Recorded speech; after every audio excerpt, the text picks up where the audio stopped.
But before that, I also want to bring in Mr. Nasir Hussain. Mr. Hussain, please go ahead and share your point of view as well. JDS is an important political party.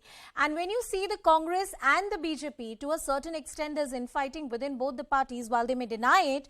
How does JDS perceive it? Is there a political opportunity for you there?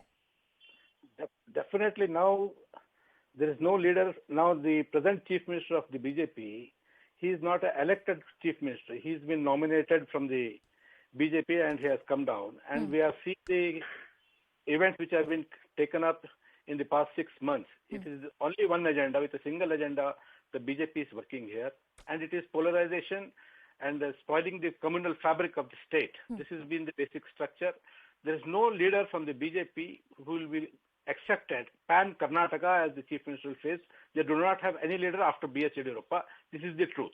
And one side we have seen the Congress party, which has already been tried and tested with Chief Minister as Siddaramaiah, and the ultimate with all the bhagyas which was given to the state, the number of seats were 79, and now we see Congress is a fighting house and without any clear leadership. But and here in Karnataka, one day or allies at one point in time.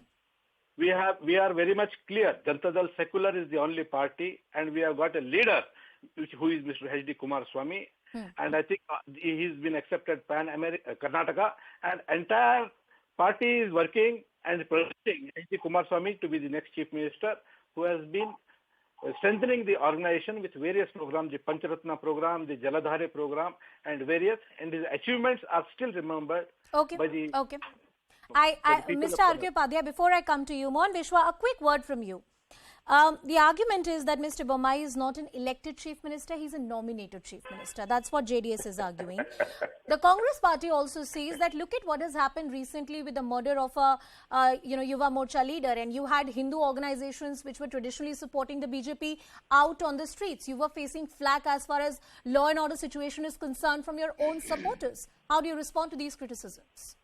See, it's so unfortunate that Lavanya Ballal, who's from the same coastal region, who criticized our Hindu Karyakartas in the past for their work, is today talking about the life of Hindu Karyakartas. But that too from the same Congress party, who never bothered. The same Congress party during Siddaramaiah's rule withdraw more than 175 cases against SDP and PFI Gundas, who are mainly accused in the murder case of Mr. Praveen Nettar, who is our proud Karyakarta. Let me tell you, Anusha, yes, ours is a party where we do accept the critics from our own Karyakartas. Unlike Congress, where the G23 members, when they criticize, they have been thrown out from the party. They don't listen. They are there only for the dynasty politics. But our party is not like that. We do accept the critics, and we have solved the issue also, and we know how to take care of our Karyakartas. We need not learn from Congress, who is bending always for a dynasty, who don't have a proper Karyakartas. At the same time, Mr. Bommai is the elected Chief Minister. When the election happens, people vote for the party. Please remember, they voted for Bharatiya Janata Party. Okay? And also, I want to comment on JDS, which has its presence hardly in some 2 to 3 districts, and Mr. Kumaraswamy, who is hungry for power each time. One side, he comes with us for power. One more time, he goes to Congress. He don't have any clarity on his ideology. Okay? Except for family, he don't have anything.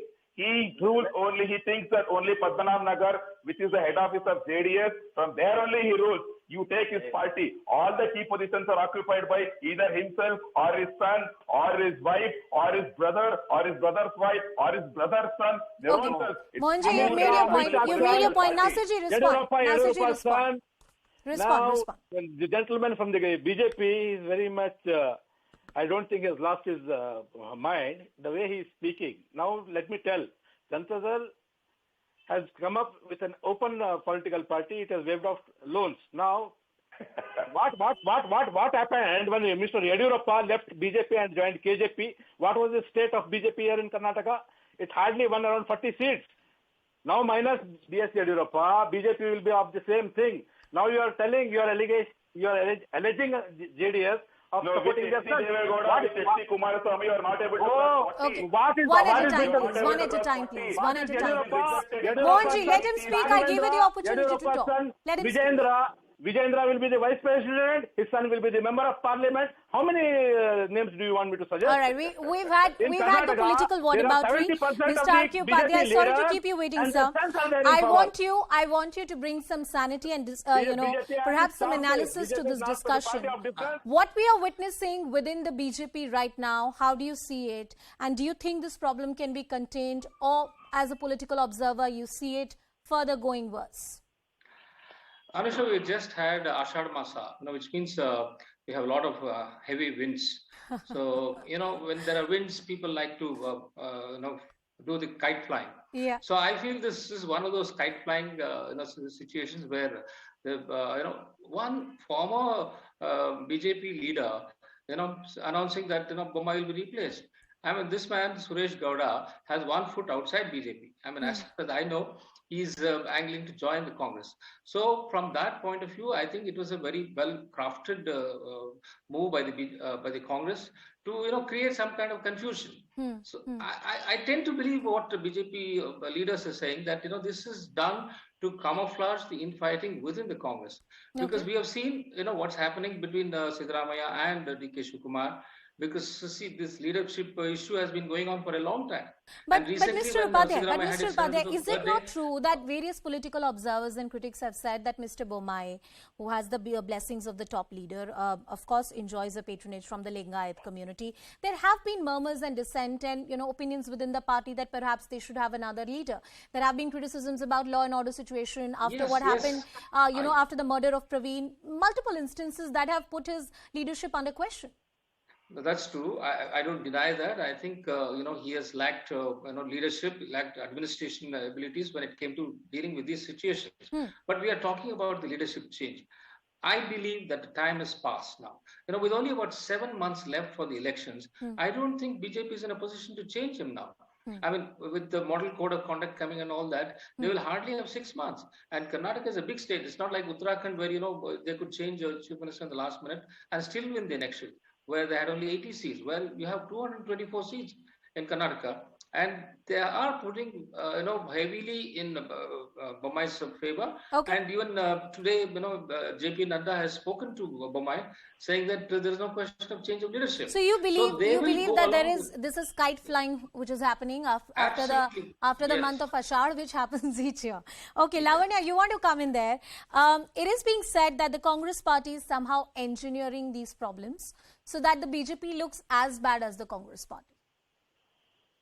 So BJP, every time there's a crisis and BJP claims Congress is engineering the whole thing. It gives us a lot of credit. It makes me proud. I think Congress is so powerful, even as an opposition, that we are engineering a dissent within BJP party, which is supposed to be, very ideology-oriented party, right?